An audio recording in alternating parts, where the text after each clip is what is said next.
السلام علیکم۔ شروع کرتا ہوں اللہ کے نام سے جو نہایت مہربان اور رحم کرنے والا ہے۔ کویسچن نمبر 14 کوڈ 6480 سید ضمیر جعفری کے اردو مزاح شاعری میں نمایاں مقام کا تعین کریں۔ سید ضمیر جعفری اردو مزاح شاعری میں ایک نمایاں اور منفرد مقام رکھتے ہیں۔ ان کا کلام محض ہنسنے کے لیے نہیں ہوتا بلکہ وہ اپنے مزاح کے ذریعے سماجی، سیاسی اور اخلاقی مسائل پر روشنی ڈالتے ہیں۔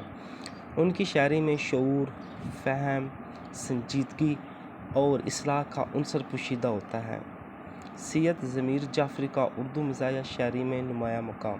نمبر 1، جدید مزاح کا بانی کردار۔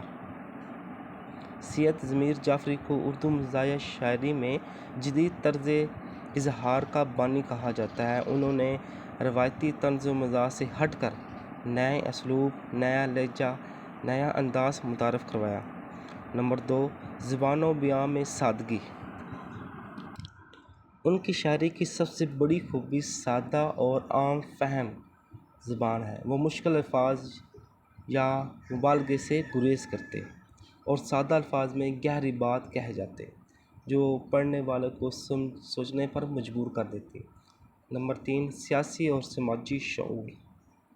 ضمیر جعفری کی مزاح شاعری صرف ہنسی تک محدود نہیں بلکہ اس میں سماجی بیداری، سیاسی شعور، قومی اصلاح اور معاشرتی مسائل کی جھلک بھی نظر آتی ہے۔